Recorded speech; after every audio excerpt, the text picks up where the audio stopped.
基地出自阿西莫夫的长篇小说《银河帝国》系列，曾一度被认为是最难影视化的作品。第一季一共10集，可以说是每一帧的经费都在燃烧。未来世界在人工智能的辅佐下，人类的火种在整个银河系迅速蔓延，踏足了无数个荒凉的星球，统治超过了2500万颗住人行星。一个跨越10万光年的银河帝国就此诞生。故事要从银河帝国诞生12000年后讲起。帝国首都川陀是一座高度发达的人造外壳星球，人口高达450亿。看看这座高达4000公里的星球，就知道银河帝国的实力有多强了。川陀首席数学家哈里谢顿开创了一门心理学史，他能用数学公式推演出全人类的发展和走向。在之后的几年里，这项技术获得了巨大的突破。他预测出了银河帝国将在500年后毁灭，毁灭的可能性高达92.5%。在帝国毁灭之后，人类将延续长达3万年之久的蛮荒时代，直到被第二个银河帝国取代，并且这一毁灭不可被逆转。消息一出，惊动了整个统治阶层。为了避免引起动荡，高层决定封锁这一消息。与此同时，在一颗名叫奈克斯的农业星球上，诞生了一个数学天才，女孩名叫盖尔。但在这颗星球上，科学研究是被明令禁止的。像盖尔这样的异类，如果被宗教祭司发现，结果只有死路一条。还好谢顿找到了盖尔，把他招募到了自己的门下。盖尔告别了自己的父母，带着沉重的心情离开了这颗野蛮落后的星球。他来到了帝国跃迁舰上，在跳跃期间，所有人都必须进入睡眠状态。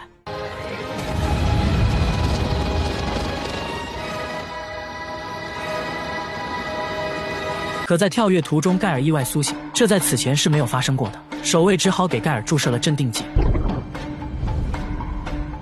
但在盖尔醒来之后，并没有透露自己有醒来过，因为在跳跃途中，普通人的意识和身体会被撕裂，这也说明盖尔异于常人。但是他隐瞒了这一切。随后，他们乘坐太空电梯，经过14个小时的高速下降，终于来到了繁华的川陀。整个星球被人造外壳覆盖，但还有数十亿的居民生活在不见天日的川陀地下城市。他们的天空是服务器投放的影像，而这里的一切都属于帝王们。帝王有3个不同时期的克隆体，他们分别为黎明、白昼、黄昏。他们拥有至高无上的权力。对于谢顿提出的毁灭论，被帝王当成了一种威胁。那些信仰谢顿的居民会被无情的处决，瞬间灰飞烟灭。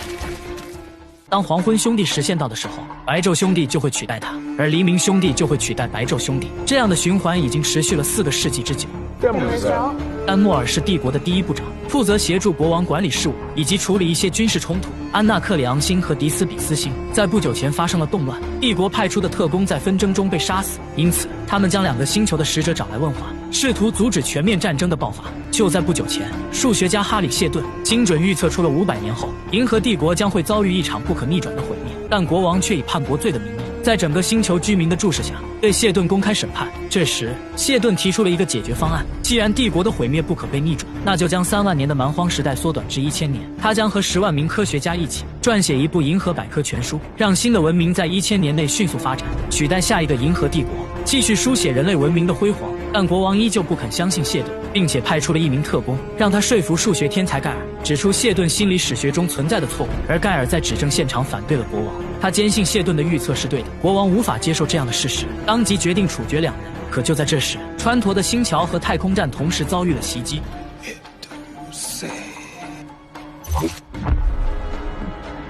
Lindalia Pedra Yama。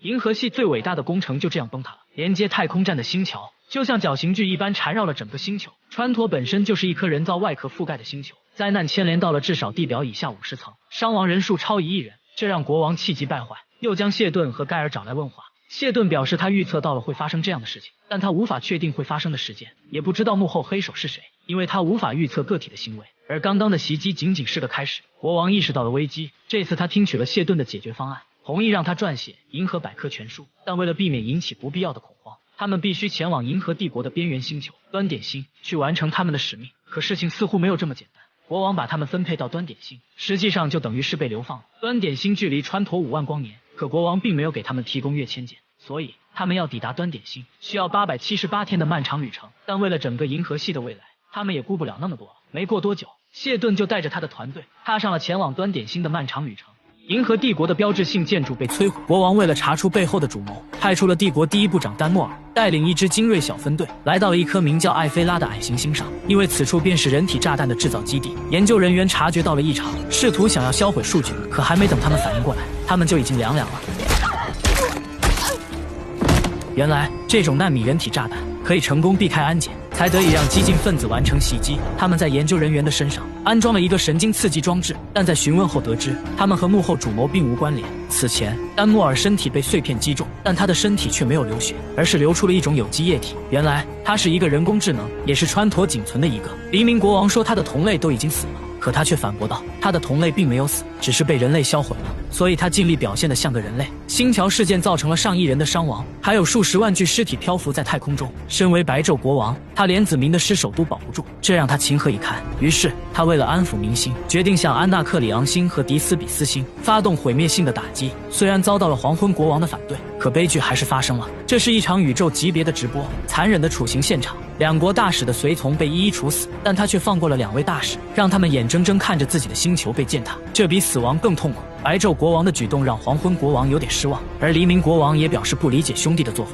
可丹莫尔却告诉他，你们3人的处事方式向来都是一样的。在另一边，哈里谢顿的科学团队已经乘坐亚光速飞船来到了宇宙深处，可亚光速飞船不像跃迁舰那样可以跳跃空间，他们要抵达5万光年外的端点星，可是个漫长的旅程。画面一转，盖尔带队来到了一个阴暗的洞穴里发掘矿石，可就在这时，一只诡异的外星生物袭击了他们。混乱中，子弹的火花点燃了岩缝中的可燃物质，现场发生了剧烈的爆炸。原来这只是一场模拟训练，看来端点星上的环境异常凶险，数次模拟行动都以失败告终。盖尔推算出，他们在登陆端点星5年后，死亡率高达34%，建造基地的难度远超了谢顿的想象。在这一期间，盖尔和谢顿的养子之间擦出了火花，而且盖尔还怀孕了。但在亚光速飞船上，他们只能将胎儿保存，直到抵达了端点星后才能出生。谢顿这边再次进行了推演，但推演结果并不理想，因为在他此前推演的过程中，是在自己死亡的前提下推演的，可现在自己却活了下来，这让他陷入了沉思。而盖尔这时也爆出了一个惊人的秘密，他说谢顿的预测是有缺陷的，他为了保住谢顿，此前在审判现场欺骗了国王，之后在编写百科全书的研讨会上，盖尔与其他科学家的观点又出现了分歧，这让整个团队陷入了迷茫。谢顿看着士气低沉的团队，心里多少有些愧疚，他告诉每一位参与基地计划的成员，你们每一个人都是被精挑细选出来的，你们的付出会被后人铭记，将会永垂不朽。船员们再次提起了士气，可谢顿自己的内心已经开始动摇。在吃饭时，谢顿提起了养子的陈年往事，这让小伙很不舒服，可谢顿还一脸轻松的笑道，言语中还带着些许嘲讽。两人之间的矛盾也因此逐渐加深，直到这天，悲剧发生了，谢顿被养子偷袭，银河帝国最伟大的数学家就这样倒下了，而盖尔也刚好目睹了这一幕。还没等他搞清楚状况，养子趁机拿走了谢顿耳朵上的东西，并迅速将盖尔装进了逃生舱。You can breathe the fluid. Keep calm.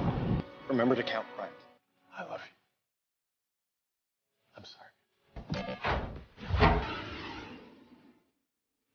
Good night, dear.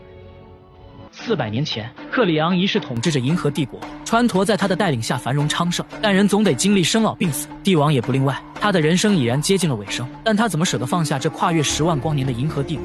他想亲眼目睹星桥拔地而起，屹立在银河系的中心，俯视他所创造的一切。于是他将自己的克隆计划交给了生化人丹莫尔负责，从此便开启了老中青3代同时执政的帝国新篇章。400多年后，距离星桥爆炸已经过去了19个年头，曾经的黄昏国王已经走到了生命的尽头。他看着漂浮在太空中的星桥残骸，心里不免有些愧疚。克里昂一世最在乎的杰作，竟毁在了他们的手上。这是黄昏国王的最后一餐晚宴，饭后兄弟俩带着他参观了星桥的残骸。兄弟俩答应他们会创造出更加伟大的作品，以此来纪念克里昂一世，纪念每一位来过的国王。从此，星桥将不复存在。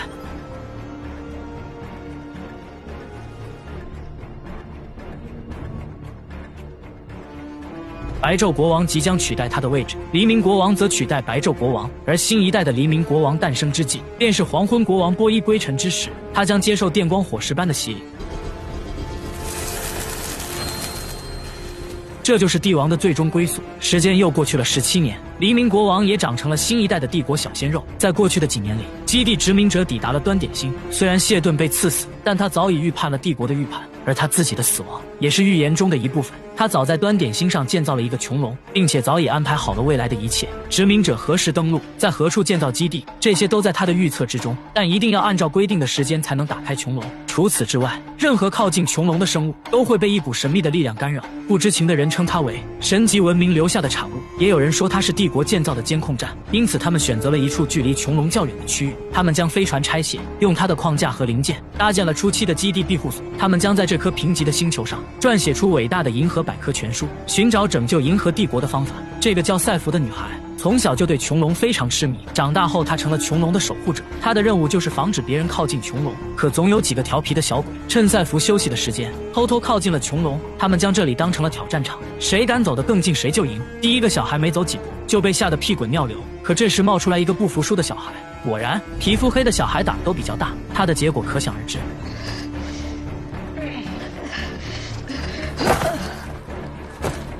几个小孩见状撒腿就跑，还好赛弗及时出现，救了小孩一命。而他不知什么原因，竟然可以无伤害靠近穹隆，而他也是唯一一个可以靠近穹隆的人。这说明他也是谢顿预测中的一部分。他询问过母亲多次自己的身世，母亲却始终闭口不答。可就在这天，赛弗发现穹隆的磁力场正在向外扩张，而在端点星上的基地小镇上，还有一群人在代替谢顿完成他的使命。30多年来，他们一边撰写着银河百科全书，一边观察着穹隆的异常。原本庞大的科研团队，如今也所剩无几。而且这颗荒凉贫瘠的星球不出产任何金属矿石，只能从其他星球采购所需的物资。赛弗的男友雨果是基地的采购员，他长期驾驶着货运飞船在附近星系奔波。每当雨果满载而归时，基地的孩子们都会非常的兴奋，因为他经常会给孩子们带一些端点星上没有的零食回来，比如巧克力。雨果这次回来也只能在端点星上短暂的停留29个小时，过后还得继续外出采购物资。雨果向赛弗介绍了自己所去过的星球，而从未离开过端点星的赛弗同样也对外太空充满着无限的遐想。雨果也希望他能跟自己去看看外面的世界，可赛弗有自己的使命，没有办法离开这里。到了夜里，赛弗正常外出巡逻，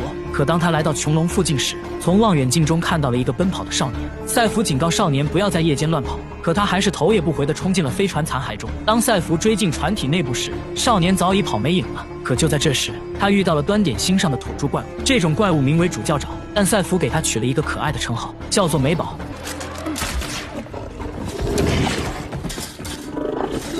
第二天，他们通过望远镜观测到，有3架安星人的飞船正在向端点星靠近。36年前，帝国战舰向安纳克里昂星和迪斯比斯星发动了致命性的打击，这次很有可能就是来向他们进行报复的。而雨果正是迪斯比斯星人，或许他可以利用自己的身份，靠近安星人的飞船打探情况。可在多数人看来，应该将此事直接通报给帝国。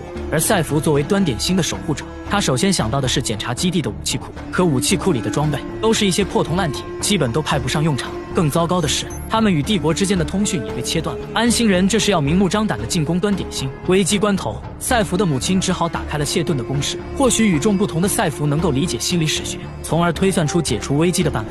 可事与愿违，除了谢顿和盖尔之外，无人能够解读公式。可如今谢顿已死，盖尔也流失在太空中，他们只能靠自己了。这天夜里，赛弗又看到了昨晚的那个少年，再次跑进了飞船残骸中，似乎是在指引着赛弗。他一路跟了上去，可就在这时，他意外地发现了一支身中利箭的美宝，而射伤美宝的人正是一群安星人。关键时刻，赛弗急中生智，搬出了帝国条约和他们交涉，而对方声称自己只是拾荒者，来这里是为了寻找殖民飞船的导航装置。随后便威胁赛弗带他们前往基地主塔的位置，可这里的围墙立场有生物识别功能，只能其中一人贴身跟在后面，才不会被识别出异常。因此卷发姐一人跟着赛弗前往主塔方向。可就在这时，赛弗在前方的迷雾中又看到了那个神秘的男孩，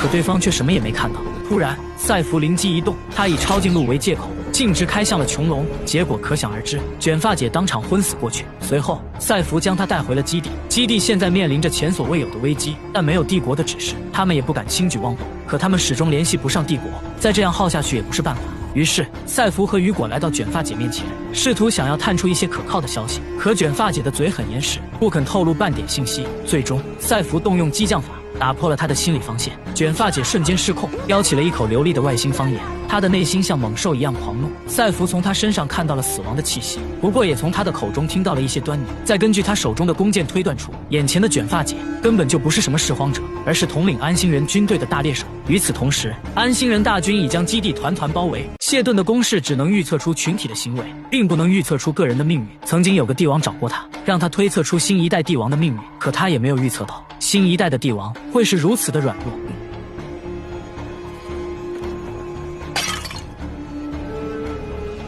好在帝王拥有光环护甲，让他分毫未伤，可一旁的园丁差点没被他吓死。而另一边的白昼国王正在和后宫的美女享受鱼水之欢，他的动作必须要足够轻柔，稍微一用力就会触发光环护甲。可正当两人找准节奏时，丹莫尔突然出现，打断了他们的好事。原来是比邻星的教宗去世了。对于文明的兴起与消亡，谢顿早已解开了谜底，而信仰则不一样，它更像是一种强大的武器。也正因如此，帝王才这么忌惮谢顿的预测。帝国统治着跨越10万光年的银河系，却无法干预信仰的范畴。而大使的到来是为了选出下一任继承者。大帝们希望提拔格拉特为下一任比邻星教宗，可这时又冒出了另一个继承者哈利玛，而且他的支持者略高，这让帝王非常生气。因为这个叫哈利玛的女人提倡教徒回到帝国统治前的时代，帝王打算亲自去一趟比邻星，处理教宗继承者的事务。他们如此看重这件事情，是因为透光教的教徒在整个银河系足足有3万亿之多，万一要是出了什么差错，这将会颠覆整个银河帝国的统治。而此时的川陀也出现了动乱，因为36年前的星桥坠毁事件，导致77层的热尘室被融化，而36年后，他们还没有处理好这件事情。可就在这时，他们发现了大角星附近的通讯浮标断网了，而那个浮标正是连接边缘地带的通讯。这下他们终于意识到了端点星的异常，一波未平一波又起，这让帝王们开始相信谢顿的预测，因为谢顿曾在审判现场说过一模一样的话。Sensing vulnerability, soon other players will begin to apply downward pressure. An exhortation from one of the galaxy's major religions is a given, or perhaps a homegrown insurrection here on Trantor. 其实黄昏国王早在30年前就召集了1000位帝国最顶尖的数学家，让他们来破解谢顿的公式。可30年过去了，他们还是没有弄出个所以然来，还谎称谢顿的预测是违背现实的行为，这让国王当众发飙，甚至直接把人给吓死了。Tell me! 黄昏国王派了帝国大将军多尔文带一支军队立即前往端点星调查。他还特意嘱咐了一句，让他提醒基地不要对帝国有所隐瞒。而在另一边的端点星上，基地面临着前所未有的危机，安心人随时都有可能攻破外围，可他们始终联系不上帝国。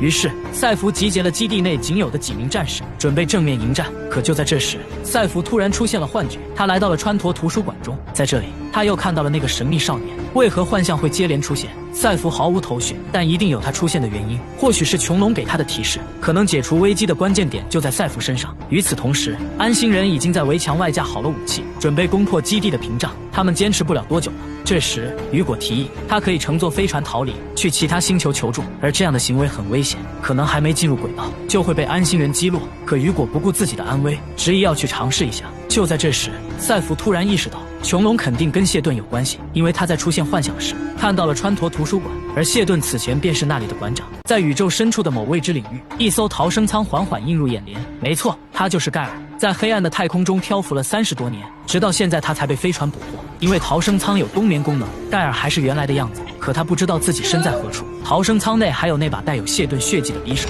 他想到了曾经所发生的一切。此时的盖尔紧张到了极致，他不停地敲击着舱门，可无论他怎么使劲，都无人回应，手都差点搞废了。可就在这时，奇迹出现了，他手中的匕首突然被吸在了门把上，舱门就这么神奇地打开了。难道是他的血与谢顿的血融合，触发了某种程序？盖尔小心翼翼地穿过长廊，来到了飞船大厅，可飞船内空空荡荡，除了他，只剩下一片寂静。盖尔跑到控制台前询问智能系统这艘船的人员去向，可系统却显示只有他一个人。接着他又询问系统今年是哪一年，系统的回答让盖尔大吃一惊，原来他已经睡了34年零223天。可当盖尔想要发送求救信息时，系统却提示权限不够，也无权更改飞船的航线。于是他只好搜索帝国的新闻，得知一些消息。在新闻中，他看到了谢顿死去的消息，这令他痛苦万分。而男友在被抓后一直沉默不语，直到审判官提起了盖尔的名字，男友这才开口说话。他承认了自己所做的一切。 I know what I've done seems incomprehensible, but you can't lose faith in the plan. Ever. 盖尔哭得泣不成声，此时的他是多么的无助。他想过要结束自己的生命，可就在这时，一双无形的手阻止了他。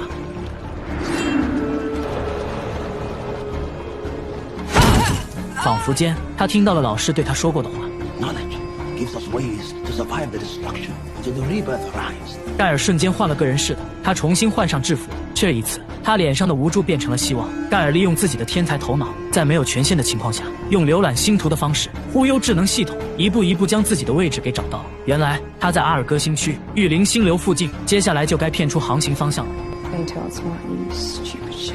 盖尔利用恒星的光谱频率算出了飞船的航向，可飞船最终的目的地怎么也算不出来。而唯一拥有权限的人便是她的男友，这更是让盖尔大吃一惊。这时，盖尔想到了一个大胆的想法，他穿上宇航服，爬到了飞船外边，利用头盔上的红外线滤镜，用肉眼鉴别出了目标星球。原来，飞船的目的地是赫利肯星，那里便是谢顿的老家。而很多人都怀疑是他杀了谢顿，去到那里，他只有死路一条。 可智能系统却没有任何回应。这时他发现地上有一滩血迹，走过去一看，居然看到了谢顿临死前的全息成像。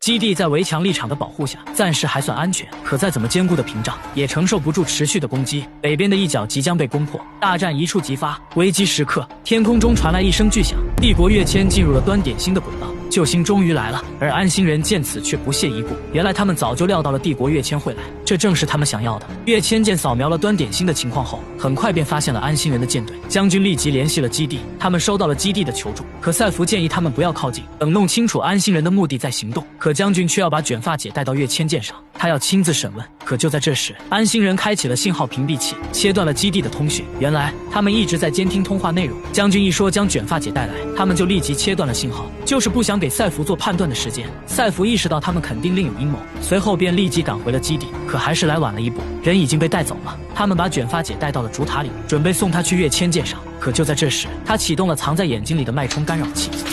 What is that? 立场控制器被破坏，基地的屏障瞬间消失，安心人大军攻进了基地。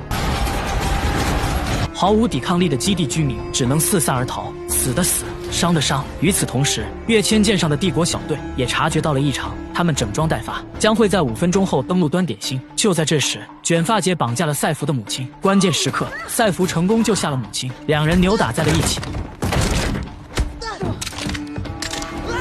一顿激烈的厮杀过后，赛弗打败了卷发姐，可他的母亲又被安心人给抓获。赛弗只好束手就擒。随后，卷发姐将两人带到了主塔高处，想让他们也尝尝眼睁睁看着亲人死去的痛苦。安心人认为是谢顿的预言激怒了大地，才导致了自己的星球被轰炸，破坏基地，打乱谢顿的计划，便是他们的目的。这时，跃迁舰下降到了基地的上空，他们向安心人发出了警告，可安心人早就做好了准备。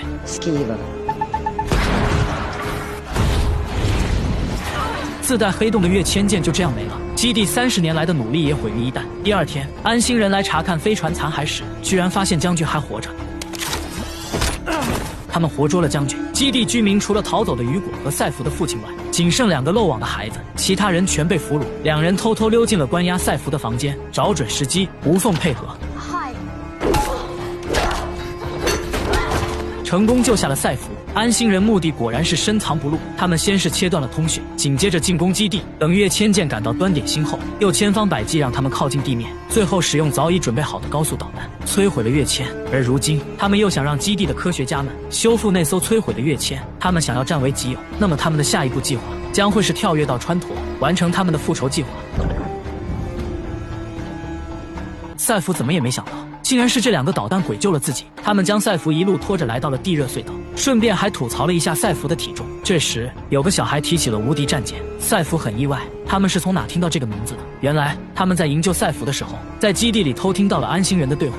而这艘无敌战舰早已经消失了几个世纪，莫非是安心人找到了无敌战舰？因为他们此前也说过，他们在寻找殖民飞船的导航装置。赛弗意识到了事情的严重性，刚走出隧道，他们就遇到了雨果和哈定使者。据他们所知，安心人重新设置了围墙立场，也就是说他们没法回基地了，他们必须要想办法夺回基地。可赛弗却想到了安心人的护卫舰停在地热场附近，他觉得安心人的目的是想要打造一艘歼星级别的战舰，如果让他们得手，整个银河系都将会生灵涂炭。最近赛弗接二连三的出现幻觉，这必定是有原因的。赛弗说服了父亲，暂时先放弃基地，抓紧时间去摧毁他们的护卫舰。这里提一下赛弗的父亲，他从小在川陀的地下城市长大，因此身体素质并不是很好，遇到大风便会变得弱不禁风。在一路上，父亲对赛弗讲起了辉煌的川陀，但他对此却不屑一顾，因为辉煌的川陀背后就是无尽的谎言和欺骗。经过了上万亿人的辛苦工作，才换来了川陀的繁荣昌盛。可川陀的大部分居民都活在水深火热之中。终于，他们来到了地热场。赛弗观测到安星人正在水电室附近设置炸弹，他们的目的是要毁掉整个基地。赛弗决定远距离摧毁护卫舰，可就在这时，他又出现了幻觉。这一次，他的意识连接到了盖尔的身体。原来，谢顿的死也是计划的一部分，但是他不能自己动手，这才让他的养子背上了这个黑锅。而且他和盖尔在一起也会打乱计划，这一切都是必然的，因为数学结果不会说谎。Do you trust me? I wish I'd never met you, but you did. 而原本该进逃生舱的也是他。I got straight to the cryopod. It's programmed for you. Don't implicate her in this. 难怪捕获盖尔的飞船系统设置的唯一权限就是他。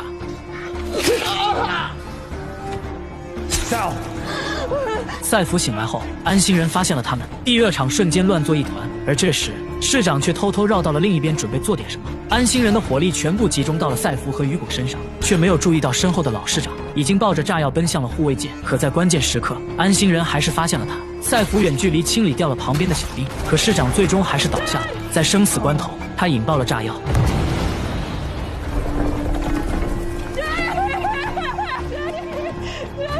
市长用自己的生命摧毁了护卫舰。他曾经加入基地计划的原因，仅仅只是因为他喜欢的人在这里。可最终，他也相信了谢顿的计划，并为之付出了一切。赛弗惭愧无比，是因为自己的决定让父亲丢了性命，他觉得是自己搞砸了。而谢顿也说过，整个银河系会因为一个人的行动，从而转向另一种可能，而他可能就是那个天选之人。夜里，两人从地热隧道偷偷潜入了基地，可还没来得及行动，就被安星人逮了个正着。他们的3架护卫舰全被摧毁，现在唯一能离开端点星的飞船，只剩下雨果的货运飞船了。而能够操作这艘飞船的人也只有他。可雨果为了保住赛弗，他欺骗卷发姐，飞船必须要和赛弗一起操作才能起飞。就这样，在雨果的教导下，从未开过飞船的赛弗现学现卖，成功启动了货运飞船。安星人还带了一些对他们有用的基地科学家，还有跃迁舰的舰长。他们在基地居民的目送下离开了端点星。黎明大帝第一次狩猎就收获了6只，已经打破了黄昏大帝的记录。随从告诉他，黄昏的最高纪录也就1天3只。可就在这时，附近传来了一声枪响，原来是黄昏大帝收获了第4只。这时黎明大帝却表现得异常慌张，他让随从把其他3只蜥蜴藏起来，好让黄昏以为他只收获了3只。他似乎在刻意隐瞒着什么。还好黄昏兄弟并未发现异常。这里是川陀的皇宫，也是整个银河帝国最辉煌的宫殿。他们统治银河系已有12000多年。此处便是帝王后宫的游丝亭，随处可见的美女也只是游丝亭中的一件摆设品，他们只能拥有1天的记忆。这也是克里昂一世的设计。黄昏兄弟认为很完美，可黎明兄弟却不这么认为，因为他喜欢上了后宫的一个园丁小丽。小丽从13岁开始就成为了后宫的植物学家，也就是黎明大帝坠楼时被吓跑的那位姑娘。她父亲生前也是宫里的生态学家。可今天大帝询问小丽坠楼事件时，她却表现得很慌张。仆人们只能记住大帝想让他们记住的，他们只能看见大帝想让他们看见的。这听起来多少有些悲催，这也是帝国背后丑陋的一面。小丽向大帝推荐了一种名叫狼蜥叶的植物，这种植物可以缓解疼痛，也可以迅速愈合伤口。此后，黎明大帝便对小丽更加上心，他经常会远程操控间谍蜻蜓，在小丽工作的时候偷偷关注着她，自己一有空就会跑到后宫与她一起闲聊。他是真的动了凡心。黎明问小丽，你是否能够看见世间的美？她确实可以看见，她能看到后宫的蔷薇，她能看见美丽的夕阳。从他们的聊天过程中得知，原来黎明大帝有色盲症，几个世纪以来，他是唯一一个有缺陷的帝王。打猎时他把猎物藏起来也是因为这个原因，因为蜥蜴猛龙有变色的能力，很难在树林中被发现，而对于色盲者来说影响并不大，这是他一生都在守护的秘密。可他把这一切都告诉了小丽，这也是他此前跳楼的原因。小丽突然对大帝说，若是想让我保守秘密的话，那就把我从这里推下去，这是保证我不泄密的最佳办法。可大帝却选择了用爱感化他。到了晚上，雷特队长在巡视期间看到了黎明大帝丢掉的猎物。雷特队长拥有隐形的能力，似乎还拥有永生的能力，处死化尸的人就是他，而且他的容貌也一直保持不变。难道他也是个生化人，或是有更加神秘的身份？川陀的星桥被毁，端点星的基地沦陷，比邻星教宗又出现了纷争，接踵而来的灾难无一不预示着银河帝国的衰落。白昼帝王跃迁来到了苏拉恒星系，太空守卫告诉他，在经历几个小时的慢速行驶便可抵达少女星。与他一同前往的还有生化人丹莫尔。人类只能在冬眠状态下跃迁，而作为生化人的他却可以享受跃迁折叠时的光影。而此前盖尔也在跃迁途中醒来过，这也说明了他的与众不同。大帝问他那是一种什么样的感觉，可丹莫尔也解释不清楚。在吃饭的时候，他给大地看了自己的信物，大地一眼就认出这是来自少女星的利维塔水晶，它象征着三女神，这是一件信徒的祷告物品，对应了透光教的3条核心教旨。大地很好奇，一个生化人为何会成为信徒。 From the moment you come into the world, you and your brothers know your purpose. But the rest of us have to seek these things on our own. 丹莫尔的回答让他大吃一惊。没过多久，他们就抵达了少女星。跃迁舰缓缓降落在盐宫门前。在下船之前，丹莫尔选择了留在船内，可在大地的劝说下，最终还是一起下了船。迎接他们的便是泽菲尔·哈利玛。果然，他根本没把大地放在眼里，不仅独自一人出来接待大地，还要给大地喝他喝剩的水。我们可以看到帝王一脸的不屑，可他也只能忍着。少女星是在比邻星的轨道上，一颗严重缺水的助人卫星。帝王来到少女星后才发现，这里的居民都希望哈利玛继任教宗，也包括格拉特本人。因为少女星淡水价格高居不下，他们认为哈利玛能够解决水的问题。可大地依旧坚持自己的选择，他来这里的目的便是为了帮格拉特拉票。与此同时，他向民众保证，帝国将会在少女星上建造覆盖整个卫星的海水淡化系统，这让格拉特的人气大大提升。可在上一任教宗的葬礼上，又出现了反转。哈利玛突然打断了格拉特，发表了一段震撼人心的演讲。他提出帝国的停滞不前，违背了三女神的信仰。众人被哈利玛的演讲所打动，纷纷随他一起膜拜三女神像，也包括丹莫尔在内。选举的最终结果也会因此而改变，这让大地陷入了非常糟糕的窘境。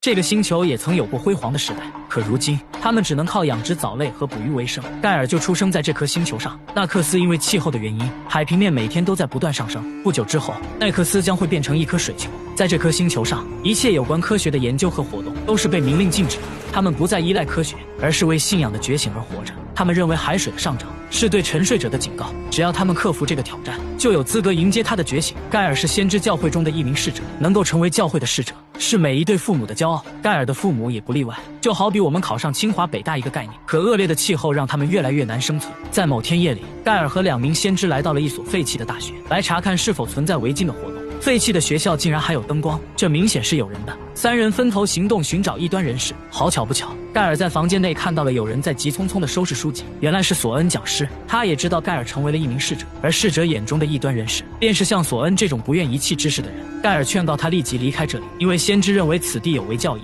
任何分析性质的学习都违背了觉醒的信仰。如果被先知们发现，他将必死无疑。可索恩却淡定自如地拿出了折叠之书，向盖尔讲起了知识对文明的重要性。他打算把书送给盖尔，可盖尔还是拒绝了他。但索恩始终坚信，在盖尔的心中还尚有一丝对知识的信赖。最终，索恩被先知们抓获，他即将面临残酷的刑罚。索恩的双脚被捆上了大石，与他的书籍一起沉入了冰冷的海底。其实盖尔心里很清楚，先知教会所谓的觉醒，只是在自欺欺人罢了。于是盖尔在夜里跳入了海底，将那本折叠之书取了上来。在之后的日子里，盖尔夜以继日地学习数理知识。渐渐的，盖尔的父母也开始察觉到海平面不断上升，养殖的海藻也接连死去，可他们却无法做出任何的改变。这天，盖尔偷偷找到了走私的送信者，他请求信使向川陀发送了一条解题公式，以求参加帝国的数学比赛。可在不久之后，先知教会发现了有内克斯人参加数学比赛的事情，可他们还没意识到是盖尔。母亲试图让他停止这一切，因为他这样的行为会让他们全家都陷入危险之中。可盖尔依旧没有放弃。终于，在这天夜里，他收到了川陀的回复。原来，盖尔对亚布拉克萨斯猜想给出了全新的解决方案。谢顿不敢相信，一位来自农业星球的小女孩竟然解决了几个世纪以来让无数天才摸不着头脑的问题。而谢顿自己也研究过他的解题方式，证明盖尔是对的。谢顿向他发出了前往川陀的邀请。在临走前，盖尔请求父母一同前往川陀。可川陀在他们的眼里就是一座罪恶的机械世界，他宁愿盖尔去死，也不想让他去到川陀。直到后来，盖尔取出了脸上的印记，这也说明他彻底脱离了信仰，已经到了无法回头的地步。父母没法再阻拦他。最终，盖尔踏上了帝国的飞船，离开了这颗濒临毁灭的星球。在接近赫利肯星的星域附近，盖尔看到了谢顿死前的全息成像。询问智能系统后得知，这是一种量子意识形式的程序，但神经端口未完成连接，他们无法进行对话。可盖尔没有权限，根本无法启动程序。但盖尔用自己的声音，一点点引导谢顿的意识，让他从死亡循环中挣脱了束缚。谢顿告诉盖尔，在他们离开川陀之前，他就已经在自己的大脑中植入了一个数据单元，刚好和那把匕首的端口进行同步连接，记录着他的所有想法和记忆。可这中间似乎出现了错误，但他也不清楚错在哪里。盖尔告诉他，他们在一艘名为乌鸦号的飞船上，目的地是赫利肯星，也就是谢顿的故乡。这时谢顿突然回过神来，他说盖尔不应该在飞船上，应该在端点星的基地中，可他不知道这一切都被打乱了。谢顿不停地询问杨子的情况，盖尔只好将实情告诉了他。谢顿听后情绪变得极不稳定，他的意识正在被撕裂。在一顿挣扎过后，谢顿的意识消失不见，飞船的系统也随之关闭。乌鸦号的含氧量仅剩2%，气温也在不断下降。如果谢顿的意识再不苏醒，盖尔将会窒息而亡。关键时刻，谢顿的意识再次苏醒，重启了乌鸦号的生命支持系统。谢顿向盖尔解释了一切，自己的死亡是计划中至关重要的一步，因为基地需要的不只是一个精神领袖，他需要一个能延续1000年的神话，而这个计划已经成功了。他们此前预测过登陆端点星后的死亡率在5年内会高达34.2%，可实际上基地的死亡率只有预测的一半，也就是说，谢顿的死巩固了基地。可盖尔觉得基地不是一个信仰，而你谢顿也并非是神，你只是个自视甚高的人。盖尔始终不相信谢顿会为了计划而献出自己的生命。这时，谢顿提到了自己患有利希综合症，是从他父亲那里遗传下来的。这种病会导致他的知觉急速衰退，更何况面对端点星的各种挑战，如果他还活着，肯定会有很多人指责他是个疯子，带他们来到这个冰天雪地的蛮荒星球，这也是说得通的。此前在殖民飞船上，他们模拟过端点星的环境，预测过各种登陆后的结果，也就是从那时候起，谢顿的内心开始动摇，再加上利希综合症的困扰，让自己的能力不断下降。他在巅峰时期储存了自己的记忆和想法，这是最明智的选择。所以他的死并非是预测，因为他不能预测个体的命运，他所做的一切都是在给计划铺路。说白了，他此前说什么基地计划的梦想，对科学家们打的鸡血，一切都是谎言。毕竟一个死去的人更有机会成为传奇，让后人们心甘情愿为计划付出一切。没过多久，飞船就来到了赫利肯星的沿线区域。盖尔不明白飞船为何会来到这里，谢顿解释道，他原本是想自行了断的，可后来他发现杨子不愿意离开盖尔，于是他就改变了计划，让杨子来杀死自己，随后让杨子进入冷冻舱，然后在这里和他会合。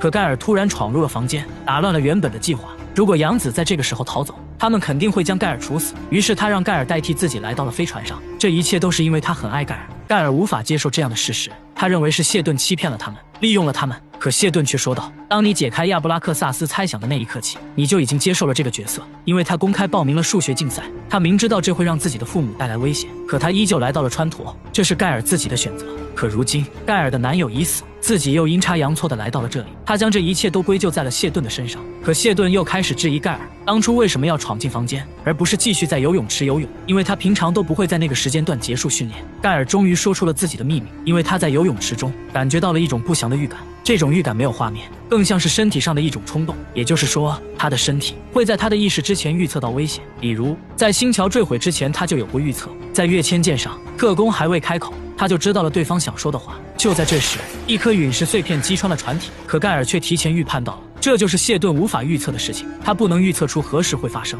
而盖尔可以。这不是通过数学的计算，而是他天生拥有预知未来的能力。银河帝国的生化人公然对山洞分子下跪，这让白昼大帝异常的愤怒。可丹莫尔却说，如果他没有跪下，就表明自己背弃了信仰。可大帝依旧对他很不理解。 I was kneeling to the mother. I'm sorry, to the what? 可大帝是个克隆人，根本不吃这一套。他更是拿丹莫尔是生化人的身份说事。既然你那么崇尚信仰，可你却拥有永生的能力，这不是违背了教旨中的轮回转世吗？可把话说回来，丹莫尔是经过程序设定好的生化人，如果下跪违反了程序的设定，那他的身体应该是无法下跪的。可大帝却质问他，你是否是自愿下跪的？丹莫尔没有正面回答，只是说他对帝国的忠诚凌驾于一切之上。这时随从带来消息，说哈利玛的演讲引起了很大的反响，他的支持者遥遥领先了格拉特。因为缺水的原因，少女星变得岌岌可危，随处可见死伤的难民。大帝为了搞清楚哈利玛的目的，他来到了难民营，质问他到底想要干什么。可哈利玛却直接放出了狠话 And the genetic dynasty. 大帝只好给他开出诱人的条件，除了海水淡化系统外，再加一个卫星安全站，这样安全和净水一举两得。可哈利玛依旧无动于衷，他要的并不是这些，而是他觉得一脉相承的王朝将会毁掉整个银河系。可大帝依旧自以为是地说，他和他的兄弟们取得了巨大的成就。这时哈利玛打断了他的话，说他只是一个已死之人留下的自尊心罢了，甚至还提到了谢顿的毁灭论，这可是赤裸裸的挑衅啊！可即便是如此，大帝也拿他没有办法，因为透光教的数量实在太过庞大，足足有3万亿人，占了整个银河系接近40%的人数。更让大帝惊讶的是，星桥坠毁事件的幕后黑手也有可能就是他。这时大帝想起了谢顿的预言， Exhortation from one of the galaxy's major religions. 果然被他说中了。丹莫尔想到了一个办法，他觉得可以将哈利玛的通讯数据过滤掉，把一些有关一脉相承的词汇删除。可大帝却不想这样做，他要证明谢顿和哈利玛都是错的。这次他摆出了帝王该有的样子，向哈利玛发出了挑战。哈利玛曾说过，没有灵魂的帝王无法看清自己。可今天他将背道而行，决定行走女神旋梯。他要重新定义三女神的真理，寻求更加广阔的力量。这是一个与众不同的帝王，他不用操心帝国的大业，每天都观察着小丽的一举一动。渐渐的，两人之间的感情也得到了进一步的发展。他取下了帝王手镯，褪去了光环护甲，与小丽一起为爱鼓掌。小丽还送了他一对色彩矫正眼镜。可大帝却说出了自己的苦衷，他不能引起别人的注意，更不能让白昼和黄昏发现他有缺陷。小丽劝他可以在没人的时候偷偷戴上，可大帝依旧有所顾虑，如果事情败露，他将一无所有。而且他还不止一个缺陷，在握手的时候，他的右拇指会压在左拇指之上，而白昼和黄昏却恰恰与他相反。不仅这些，他们的生活饮食习惯都有着很大的差异，这对于普通人来说算不上是问题，可对于银河帝国的帝王来说，任何一丁点的问题都是不允许存在的。随后，大帝带着小丽参观了皇宫，他向小丽介绍了克里昂仪式，还有帝王的替代品——立在玻璃柜里面的帝王，在不间断地接收着信息，与其他3位帝王的意识保持着联系。如果某一个帝王遇刺或者受损，他将会成为替代品。这让小丽非常的惊讶。其实帝王们也很可怜，他们只能算得上是一个测试品，这也是他忌惮兄弟的原因。如果被他们发现了自己的与众不同，那他将会被毫无疑问的取代。他们存在的意义就是做好一个完美的复制品，容不得有半点瑕疵，所以他不能去做任何的改变，他不能矫正视力，只能继续伪装自己，或者选择结束自己的生命。可小丽向他提出了第3种选择，选择逃离。可小丽不知道，一个叛变的帝王是不可能活着离开这里的，哪怕躲到银河系的任何角落，他们都会找到的。况且他这张脸是整个银河系最好认的脸。这时小丽又给他推荐了一个生物黑客，据说他可以一刀换脸，堪比美颜术。即便是这样，他们也能通过技术手段追踪到他。可小丽却说，只要你愿意改变，任何问题都可以解决。其实从他跳楼的那一刻开始，他就已经做出了反抗。小丽建议让大帝躲到疤痕区，对于帝国而言，疤痕区代表着失败，可对于川陀的居民来说，这是一个新的开始。他们不用再受到帝国的约束，不用在模拟器下安于现状，他们可以抬头就看见云彩和星辰。帝王利用蜻蜓间谍越过了安全区，看到了一个不一样的世界。他看到了熙熙攘攘的街道，看到了人声嘈杂的车厢，看到了一个充满生活气息的疤痕区。大帝的内心也逐渐被改变。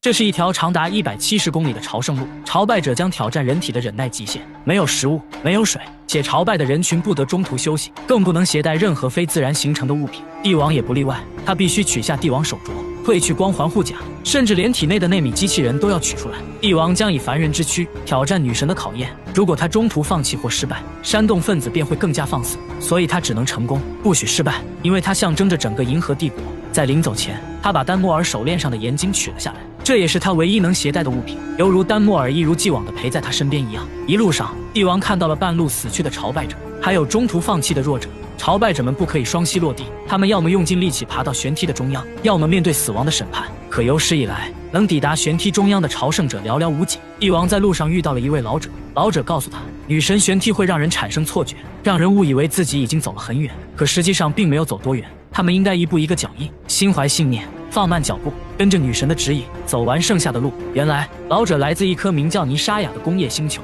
那些有毒素且不能在川陀生产的工业品都来自这个星球，比如大地最喜欢的陶瓷釉。因为他们的星球被一层厚厚的白雾笼罩着，因此也看不到污染的景象。帝王并未向他透露自己的身份，他只是说自己来自巴尔塔罗斯。滚烫的地面，炙热的阳光，无时无刻不在摧残着他的躯体。帝王再也支撑不住了，可他仍未双膝落地，他用尽力气再次站了起来。可就在这时，身后的老者却突然倒下了，而下一个倒下的人很有可能就是他。大地的双脚开始不停地颤抖，可他依旧没有放弃。他看着路上堆起的尸骸，再次将无助化成了动力。最终，大地一瘸一拐地走进了圣洞，接受了圣水的洗礼。他看到了翩翩起舞的盐粒子，紧接着形成了一朵3叶花。原来，成功走完女神旋梯的人，在经过圣水的洗礼之后，会触发一种离子反应。3女神会传递给他一个幻象，而每一个人的幻象都是独一无二的。大地挑战成功了，回到盐宫后，泽菲尔议会给他解读了幻象。原来，在很久以前，多拉星与苏拉星相撞，从而形成了3颗卫星，也就是他们口中的3女神。与此同时，在少女星上出现了培育根花，从此他们便拥有了繁衍生命的能力。这就是透光教信奉3女神的起源。可几个世纪以来，培育根花逐渐灭绝，已经很久没有出现过了。而这种三叶花是由单子叶的幼苗发芽而成的，也就是说3种元素衍生自单一元素，跟帝王的命运极其相似。好比当下的3位帝王都只是克里昂一世的复制品，这让高傲一世的帝王第一次落下了眼泪，而他也得到了泽菲尔议会的肯定，因为帝王的先辈从未敢踏足至此，这也说明他的灵魂并没有停滞不前。 From this day forth, no other Zephyr will stand in your way. 帝王在临走前还不忘感谢哈利玛，因为有了他的鼓励，自己才有机会踏上了朝拜之路，从而赢得了所有人的尊重。最后，丹莫尔找到了哈利玛，两人做了最后的告别。而哈利玛未能成为教宗，也即将回到自己的星球。可丹莫尔对这个结果并不满意，只是他没有选择的权利罢了。丹莫尔的过去也逐渐浮出了水面。原来，在1万多年前，丹莫尔也曾行走过女神玄梯，他也曾看到了女神的幻想，这也是他作为最后一个生化人辅佐帝王1万多年的原因。而哈利玛也猜到了丹莫尔来此的目的，因为帝王不可能让他活着离开这个星球。这也是丹莫尔跟他说出实话的原因。在他抚摸丹莫尔的时候，毒素就已经通过肌肤渗透到了他的身体，他将会不痛不痒地离开这个世界。这也可以让别人以为哈利玛是自然死去的。帝王的少女星之旅圆满结束，晚餐过后，他将跃迁回到川陀。可就在这时，丹莫尔突然对帝王提出了质疑。在刚来少女星的时候，他的梳妆台上有一朵封存的培育根花，这是他在1万年前带回来的。也就是那天，帝王刚好看到了那朵花，可帝王却矢口否认，说只是丹莫尔想多了。可实际上，丹莫尔的猜测是对的，大帝根本没有看见所谓的幻想，这一切都只是帝王下的一盘棋而已。高，实在是高，就这么把3万亿人给忽悠了。在赫利肯星的岩蟹圈中，乌鸦号飞船正在艰难地前行着，任由岩蟹在船体上不停地拍打。盖尔的人生又何尝不是这样？盖尔告诉谢顿，他从小就拥有了预知未来的能力，他预见了自己的家人和整个星球被海水吞没。也正是因为他的天赋异禀，他才选择了研究数学。他想用数学证明预测是错的，想找出避免灾难来临的办法，但这一切都只是徒劳，因为预测是不可被逆转的。就在这时，飞船在岩蟹的撞击下变得极不稳定，可飞船却自行启动了导热系统。这一切都是谢顿精心设计的成果，而这艘飞船去赫利肯星的目的似乎并不简单。在盖尔不断的逼问下，谢顿终于说出了一个惊天的阴谋。原来，谢顿从一开始就打算回到赫利肯星，而端点星只是计划中的第2基地。从某种程度上来讲，端点星的基地只能算得上是一个诱饵，因为真正的第1基地便是赫利肯星，那里是谢顿的老家。他在赫利肯星有丰富的资源和人脉。如今，他知道了盖尔拥有预测未来的天赋，这对第1基地的发展有很大的帮助。可盖尔拒绝了他。I want off. Now. 谢顿对此无动于衷，盖尔只好威胁他，他要以来时的方式离开飞船，可他又能去到哪里呢？去到端点星需要几10年，回到川陀又会被帝国流放。可盖尔坚持要离开飞船，偌大的银河系又何止区区这2颗星球？谢顿也曾说过，盖尔的直觉对计划很重要，而盖尔的直觉告诉自己，让他离开这艘飞船。与此同时，飞船内的温度还在不断升高。于是，盖尔想到了一个损招，他不听谢顿的劝阻，拿起大锤狠狠砸向了导热系统。再这样下去，还没等他们抵达赫利肯星，盖尔就会被活活烤死。眼下谢顿只剩下2个选择，要么放盖尔走，要么看着盖尔被活活烤死。Just let me go, please. 在这种情况下，谢顿没有了选择的余地，他只能放盖尔走。Bye, Harry. Goodbye, Dale.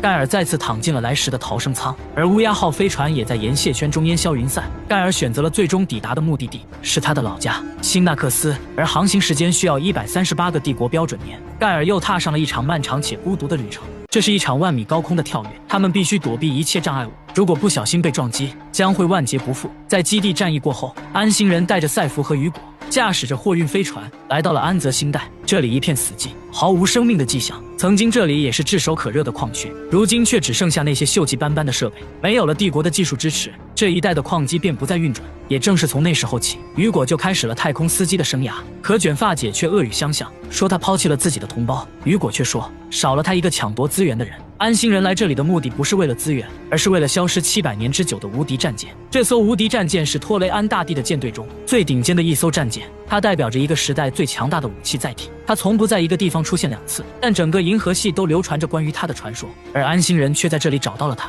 这时，将军警告卷发姐，无敌战舰拥有跃迁技术，而帝国将跃迁技术视作国家机密，他们宁可摧毁整个边缘星域，也不会让你占领无敌战舰。科学家还嘲讽道，无敌战舰不会为安星人打开气闸。可卷发姐也不傻，他一把划破了将军的手掌。原来，帝国的纳米机器人技术是为了加快愈合过程和身份识别而设计的，能够进入任何帝国飞船。这也是他带上将军的原因。除此之外，想要登上无敌战舰那是相当的危险，因为无敌战舰的防御系统仍在运行。安星人此前为了接近他，还损失了2艘战舰。随后，众人穿上了太空服，准备登上无敌战舰。这时，赛弗偷偷询问雨果，在这一带是否还有运行的通讯系统。雨果说机会不大，但也并非毫无机会。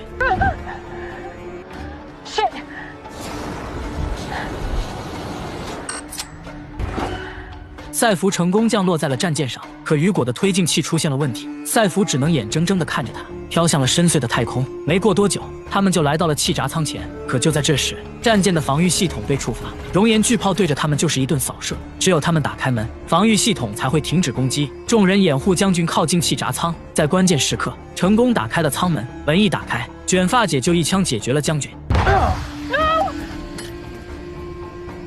进入船舱内部后，一具具干枯的尸体映入眼帘，船舱内的空气被冻住了，看起来应该是被冻死的。就在这时，卷发姐要求靠住赛弗，因为这里也就剩他一个人有战斗力。他们找到了控制板，重新打开了环境系统，空气和重力都恢复了正常。可这时，一位科学家却发现了异常，船舱内的灯一直以18秒的间隔在闪烁，可刚刚却缩短至了16秒，这很有可能是下一次跃迁的倒计时。这时，卷发姐说出了一个秘密：2周前无敌战舰刚好跃迁至这里，原来无敌战舰还在自行运转，随机设置跃迁间隔的时间。要想控制这艘战舰，唯一的办法便是在下一次跃迁之前登上它，而下一次会跃迁至哪里，无人知晓。这也正是无敌战舰被称为幽灵船的原因。而这艘战舰消失的原因，肯定是跃迁到了超出通讯范围的外太空，又或者是已经离开了银河系。经过计算得出，距离下一次跃迁只剩4个小时。如果在4个小时内，他们不能完全掌控飞船，就有可能死无葬身之地。可一旦成功，无敌战舰便会跃迁至川陀，这让赛弗不知所措。随后，赛弗试图策反科学家，跟他一起反击。当他们准备进入控制室时，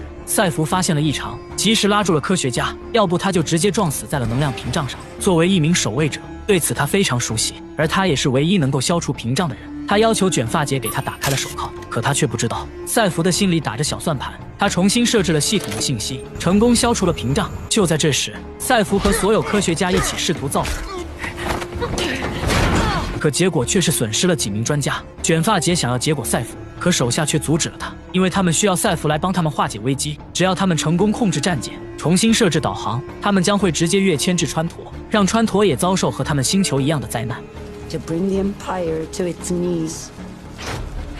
36年前，银河帝国的星桥遭遇了袭击，帝王为了向袭击者示威，向2颗无辜的星球发动了毁灭性的打击。安纳克里昂星就是其中一颗。在树林中玩耍的2个小孩，却完全没有意识到灾难已经降临。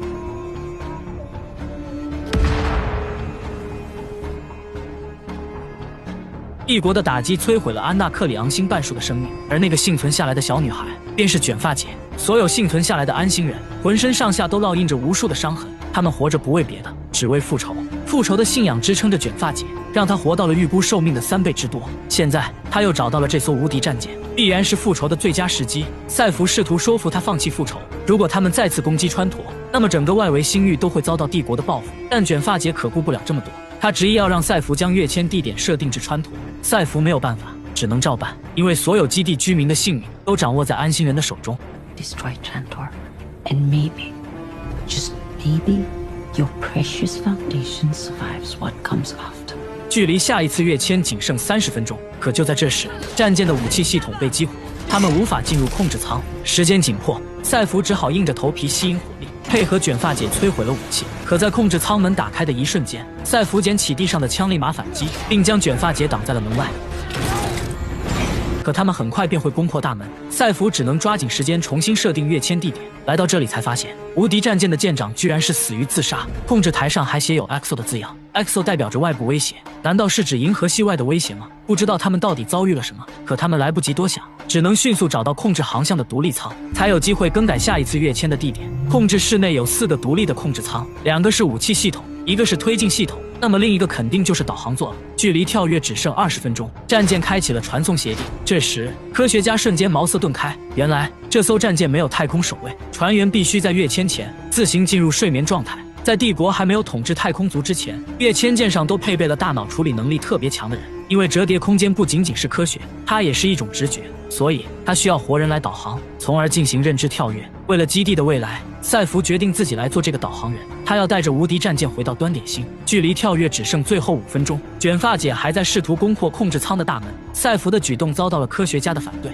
万一出了一点差错，他将会当场去世。可赛弗依旧坚持自己的想法，他认为这一切都是命中注定的。可就在这时，卷发姐突然破门而入，科学家当场领盒饭。与此同时，雨果带着敌星人杀了回来。原来雨果此前飘向太空，只是为了去寻找信号塔，向迪斯比斯星求助。可一切都已经晚了，无敌战舰进入了10秒跃迁倒计时，没人知道它会跃迁至哪里，更没人知道他们能不能在跃迁途中活下来。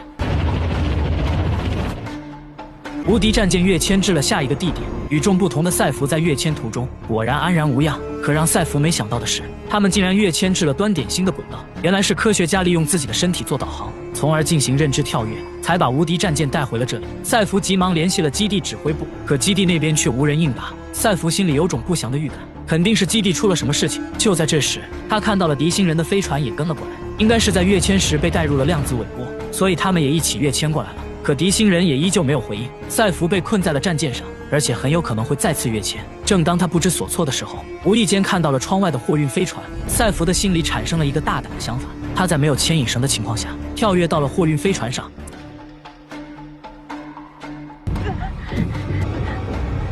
在关键时候，赛弗死死抓住了飞船，最终他成功进入了船体内部，并获得了飞船的控制权限。他试着再次打开了端点星的频道，可依旧联系不上基地。飞船扫描了端点星的地表，还是未能检测到运行的通讯站。赛弗一时间变得不知所措，他意识到了可能是穹隆搞的鬼。就在这时，飞船突然检测到了一个不明物体正向他们袭来。赛弗拉起了武器，准备将目标击碎。就在千钧一发之际，对面传来了雨果的声音。Hugo is that you? 原来他们借助无敌战舰的尾波跟了过来，为了避免在跃迁途中被撕裂，他们提前用麻醉剂打晕了自己，因此他们醒来的比赛弗要晚。赛弗告诉雨果，自己在跃迁时是醒着的，而且穹隆发出的立场和跃迁折叠时的感觉极其相似。赛弗无法解释自己为何如此特别，穹隆和跃迁对他没有任何影响，而且他能清晰地感觉到穹隆立场在不断向外扩大，这样下去，整个端点星都会被穹隆立场包裹着。赛弗便是唯一能够阻止这场危机的人。他不听雨果的劝阻，执意要回到基地一探究竟，因为他是端点星的守卫者，保护基地是他一生的使命。最终，雨果选择了相信赛弗，两人开始从长计议。赛弗驾驶货运飞船回到了基地，雨果则带着敌星人到无敌战舰上，想办法让自动跃迁停止运行。赛弗回到基地后发现，果然和他预料的一样，穹隆的立场袭击了一切生物，基地居民和安心人全都昏死了过去。幸好还有机会抢救，赛弗径直走向了穹隆，准备做点什么。到了穹隆附近后，发现那2个小孩也晕倒在了这里，还有他的母亲也晕倒在了穹隆底下，母亲手里还拿着谢顿的原光体。赛弗试着打开了公式，可原光体完全没有反应。于是赛弗全神贯注，他再次利用自己经常出现的幻想，连接到了盖尔的身体。 How long did it take you to trigger the Prime Radiant? Got it on the second try.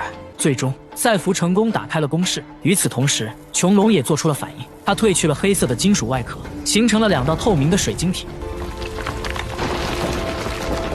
穹隆的立场被关闭，所有人都醒了过来。而另一边，雨果他们来到无敌战舰的控制舱后，发现卷发姐居然不见了踪影。他偷偷跑到了敌星人的飞船上，逼迫他们将飞船的控制权限交给自己。 穹隆的中心散发着耀眼的光芒，里面似乎还隐藏着一道门。赛弗决定走进穹隆，可安心人却阻止了他。他们认为穹隆是个陷阱。可就在这时，2架复古的战斗机出现在了上空。原来是雨果带着敌星人来了。安心人面对如此规模的救兵，只能放下武器束手就擒。与此同时，卷发姐也驾驶着战斗机火力输出，瞬间就击垮了敌星人的战斗机。 风水轮流转，这回轮到敌星人放下武器了。赛弗试图劝他不要冲动，他们可以团结3方的力量来修复战舰，这样他们就可以共享无敌战舰。但卷发姐可不想听他啰嗦。可没想到的是，卷发姐的副手居然背叛了他，因为没人想看到战争的爆发。与此同时，穹隆发出了一束光芒，卷发姐立即控制飞船，向穹隆发起了猛烈的攻击。关键时刻，赛弗捡起地上的弓箭，一把射穿了卷发姐的脖子。 卷发姐终于结束了她悲惨的一生。与此同时，从穹隆里缓缓走出来一个人影。从那矫健的步姿来看，这应该是谢顿没错。准确的来说，应该是谢顿的意识体。Well, this is encouraging. Anacreons, Despins, and Termini. Seeing you all gathered here gives me hope we might actually pull this off. 疤痕区的裂痕是由星桥事件所造成的，它代表着帝国的失败。与此同时，疤痕区也成了川陀人民渴望自由的象征。而小丽为了让他成功逃出皇宫，可谓使出了各种骚操作。他告诉黎明帝王，在地下灌溉系统的上方有一条废弃的通道，可以从那里穿过皇宫直达疤痕区，但他还需要一个信号屏蔽器，用来隐藏他体内的纳米机器人，这样帝国就无法追踪到他了。小丽答应了他，自己会把一切都安排好的。他让黎明安心离开皇宫，两人约好第二天在疤痕区碰头。随后，黄昏把黎明叫到了帝国展厅，陪他一起欣赏自己的杰作。墙面上记录着这一代帝王的辉煌历史。可让黎明没想到的是，他们上次狩猎的事也被记录在了墙上。I don't know why this small feat. I knew you had the greatness of Cleon the First in you, but during our hunt, I realized. 队长也不是吃素的，面对帝王也毫不示弱。黎明只好触发光环护甲，瞬间击晕了雷特队长。他绕过后花园的士兵，一路狂奔，越过护城河，躲过侦察兵。根据小丽给他的提示，找到了地下灌溉系统的出口。潜过冰冷的下水道，黎明终于来到了疤痕区。这里看起来更像是难民营，很难想象银河帝国的首都星球居然还有这样的地方。为了隐藏自己的身份，黎明取下了帝王手镯，换取了一件暖和的大衣，随后搭乘电梯来到了小丽所在的地下33层。这里充满了别样的生活气息，熙熙攘攘的街道，随处可见的小吃，还有打闹嬉戏的小孩，这是帝王从未体验过的生活。这里的一切都让他感到好奇。随后，黎明找到了小丽的住处，可小丽却表现出了惊讶的表情，因为他们约好第二天再见面的。可黎明已经没时间等了。小丽的房间整洁干净，灯光冷暖交替，可黎明还是掩饰不住内心的担忧。小丽细心安慰道，并让他先去洗个澡。这时，黎明想到了应该给自己取个新的名字，可当他回到客厅后，小丽却举枪攻击了他。黎明来不及多想，只好跳窗而逃。可他那娇贵的体质，想要逃跑确实够呛。最后，黎明还是被抓住了，而抓他的人竟然和他长得一模一样。原来他们从皇宫里偷走了克里昂一世的 DNA， 目的就是为了有朝一日取代帝王，以此来颠覆银河帝国的统治。而且黎明帝王天生拥有缺陷，也是他们一手造成的。他们对黎明帝王的 DNA 动了手脚，等黎明发现自己的缺陷后，再配合小丽奥斯卡级别的演技，好让他主动来到疤痕区，这也不会让帝国起疑心。为了这一天的到来，他们准备了数十载，这一切都是他们精心设计的圈套。可就在这时，黎明看到了那只间谍蜻蜓，下一秒，帝国哨兵破窗而入，瞬间解决了所有卡拉咪。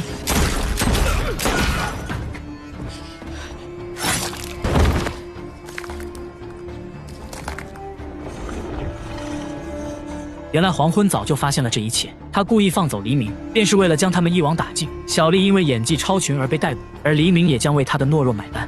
You are stupid, naive, gullible, and these things are forgivable. But the matter of your difference. I'm a victim. We all are. Yes, and that makes you the embodiment of our vulnerability. By what logic would we want to look on your face ever again? My face is your face. 不过话说回来，该如何处置黎明，并不是黄昏可以决定的，这取决于正统帝王白昼。而此时的白昼大帝也跃迁进入了川陀的轨道，他经过少女星的波折之后，整个人都看起来沧桑了许多。而他又会如何处置黎明呢？这是一头银河帝国的六眼麋鹿，他生来就肩负着怪异的负担，而银河帝国的帝王们也同样拥有自己的负担。作为克里昂一世的复制品，他们生来冷酷无情，不受人民的爱戴。可只有这样，他们才能更有效地管理银河帝国。在广袤无垠的帝国疆土面前，他们必须忽略个人问题。黄昏质问白昼：如果前往少女星的是我，留在皇宫的是你，你是否能像我一样发现异常？ You and I are the same. I have to believe I would have. 黄昏执意要将黎明替换掉，他也希望白昼可以这样做。可白昼经过少女星之旅后，不再像以前那样冷酷无情。白昼来到了黎明身边，兄弟的 DNA 被人篡改，心里多少有些难受。尽管他们的外表一样，声音一样，可他不再是克里昂一世的完美复制品。黎明告诉白昼，他在很久以前就发现了自己的缺陷，他会偷偷观察兄弟们的全息投影，学习他们的生活方式，他努力让自己变成和他们一样的人。可白昼认为他和小丽密谋串通，擅自逃离皇宫，并把帝王的秘密泄露给了敌人。可黎明却反驳道：我们没有父母，没有亲人，甚至整日与我们相伴的情人也会被抹去所有的记忆。Have you never longed to leave this place? Living out a script written centuries ago. All my life, I wanted to call you father, but you're not my father. We're not even people, Day. We're just echoes of the first Klingon. 随后，白昼来到了小丽的牢房，他邀请小丽去后花园散步，因为这里的一切都是小丽精心培养的植物，犹如他培养黎明兄弟一般。在整个银河帝国统治下的8万亿人中，小丽是第一个差点毁掉王朝的人。或许他不是计划的策划者，但他是计划的执行者。白昼利用技术手段追踪到了所有和小丽有关系的人，包括他的亲人、同事以及皇宫里和他接触过的人，足足有1551人。他们都即将接受帝国的审判。白昼小手一挥，瞬间将所有人灰飞烟灭。从此，小丽存在的意义被抹除得一干二净，而他也将在牢房中过完余生。You will be sensory shrouded for the rest of your life. You will never see, nor hear, nor smell, nor taste, nor touch again. But you will be aware. 这就是背叛帝国的下场。丹莫尔带着黎明来到了原地塔，即将面对帝国对他的审判。黄昏对他恶语相向，恨不得立马让他灰飞烟灭。可白昼却有了自己的想法，他认为一成不变的规矩只会让帝国停滞不前。或许他们该学会变通了。可他的这番言辞遭到了黄昏的强烈反对。他认为帝国应该建立在不朽的永恒之上，应该遵照克里昂仪式的规则，甚至对白昼大打出手。I would rather decant another one of you than have that aberration live amongst us. The decision is mine to make. 正在两人僵持之时，丹莫尔一把扭断了黎明的脖子。I am loyal, Empire, to the Cleonic dynasty above all else. 黎明就这样结束了脆弱的一生。黄昏命令丹莫尔明天一早把另一个克隆体准备好，白昼则独自带着黎明的尸体来到了焚化台前。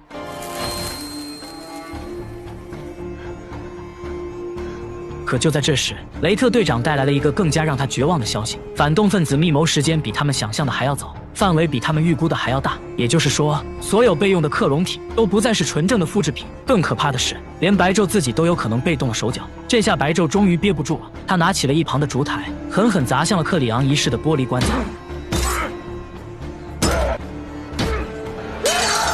而黄昏来到了他曾经绘画的狩猎图前，将陶瓷又狠狠砸向了墙面。黎明帝王来过的足迹也从此不复存在。而另一边的丹莫尔带着愤怒的情绪来到了梳妆台前，撕下了他那虚伪的人皮面具。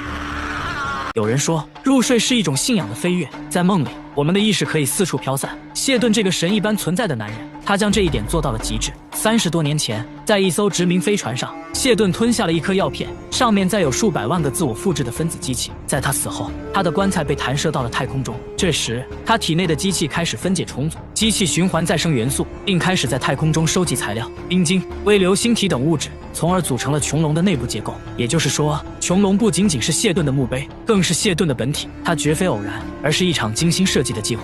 安纳克里昂星和迪斯比斯星在数个世纪以来一直互相残杀，两个世界的仇恨根源来源于400年前迪星国王和安星大猎手联姻。可在新婚之夜上，大猎手遇害，有一个使女目睹了当晚的惨状，说是迪星国王酒后发狂，伤害了大猎手，两个星球之间的战争也因此而爆发。可在今天，谢顿将会把背后的真相告诉他们，这也将改写两个星球的历史。谎言背后的真相跟他们两个世界都没有关系，真正的凶手是银河帝国的克里昂2世。他作为银河帝国的第一位克隆人，他清楚自己的帝国能够长久地延续下去，而外围星域的两股势力合并肯定会威胁到银河帝国的统治。因此他派出了阴影师给新婚夫妻下毒，杀害了大猎手，然后与使女勾结，嫁祸给了迪星国王。而谢顿也早就看透了一脉相承的王朝只会带领人类走向毁灭。他建立基地的初衷也并非是为了银河帝国，而是要建立一个新的王国，从而替代银河帝国。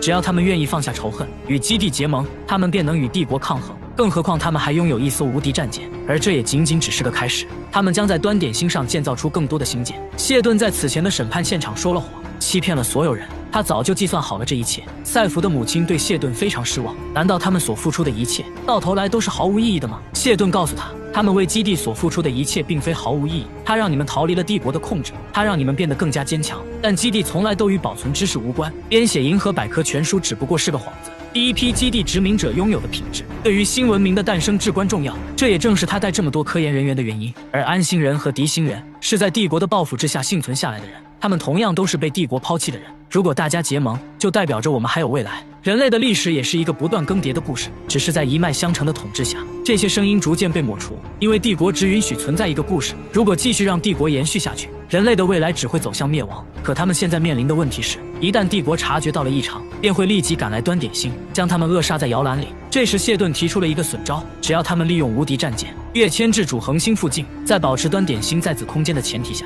启动量子武器，能量信号将会显示为超级耀斑，而超级耀斑足以毁灭该星系中的一切生物。对于帝国而言，这不起眼的外围星域，他们肯定不会冒险前来调查。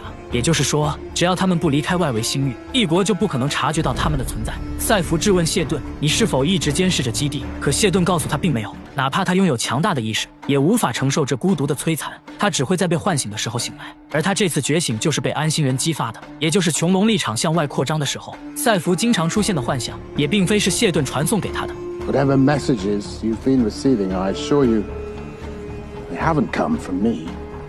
而重建意识也需要时间来修复。谢顿再次回到了穹隆，他将会在下一次危机到来时觉醒。这次只是基地面临的第一场危机，未来还有更多的挑战等着他们。总有一天，他们将会和帝国正面对抗。赛弗的母亲从来没想过自己会成为计划的推动者，她原以为自己只是毁灭的旁观者。他们在基地编写《银河百科全书》，是为了建造时间胶囊，等待未来幸存者的发现。他曾经对谢顿的话深信不疑，可谢顿在预测这一切的同时，也隐瞒了这一切。他对未来感到很迷茫，而赛弗却认为两者的结果都是一样的，同样是为了让一脉相承的王朝灭亡。随后，赛弗来到了胡子哥面前，他为卷发姐的死真诚地向他道歉。可胡子哥却很乐观，他知道卷发姐被仇恨蒙蔽了双眼，全然不顾安心人的未来。可他还有自己的孩子，他希望自己的后代能有个美好的未来。胡子哥将大猎手的弓箭作为和平之物送给了赛弗。最后，两人一起种下了一棵塔林橡树，这棵树象征着安心人的精神，它将会在端点星上茁壮成长。从此以后，外围星域的居民放下了仇恨，他们团结在了一起，让基地发扬光大。而雨果也成为了无敌战舰的舰长，他们将共同携手，打造出一个属于他们自己的时代。赛弗依旧是端点星的守卫者。这天夜里，他又看到了在穹隆附近奔跑的人影，可这次不太一样，这次他看见的是一个小女孩。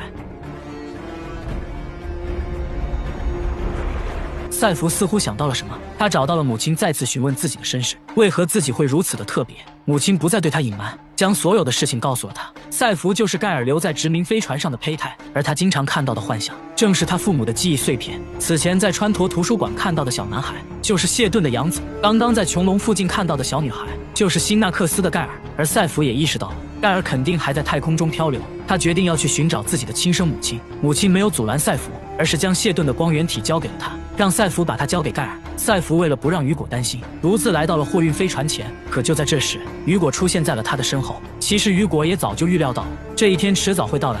赛弗提议两人可以一同前往，可雨果拒绝了他，因为他相信赛弗可以独自完成，而且基地也需要他来带领。最终，赛弗带着沉重的心情，驾驶着货运飞船离开了这颗养育他的端点星。画面一转，时间来到了138年后，盖尔的逃生舱进入了辛纳克斯的轨道。根据原先的设定，盖尔被自动唤醒，绕着银河系走了一圈，盖尔再次回到了养育他的星球。Climbing from the cradle, leaving in the comfort of home. No safe harbor. Just a cry in the dark. Are we alone? And even if we aren't, will anyone bother to answer?舱门缓缓打开，映入眼帘的是一望无际的汪洋。辛纳克斯早已变成了水世界，此时的盖尔是多么的绝望，多么的无助。他跨越数光年的距离，历经138年的太空漂流，到底是为了什么？可事已至此，盖尔只好打开了提前准备好的皮艇，带上谢顿的匕首，告别了承载他138年的睡眠舱，缓缓驶向远方。盖尔根据导航仪找到了曾经的家，可只剩下那微微探出水面的屋顶，还有在海里嬉戏的鱼儿。可就在这时，海底发出的微光引起了他的注意。盖尔来不及多想，他纵身一跃跳入了海底。眼前出现的是一艘锈迹斑斑的飞船，他在船舱内部找到了那个发光体，原来这也是一艘冬眠舱，里面躺着的正是赛弗。没过多久，赛弗缓缓醒了过来。盖尔不知道对方是谁，他警惕地保持着一点距离。I'm your daughter. I'm pretty sure this belongs to you. Sometimes you leap, and sometimes someone catches you.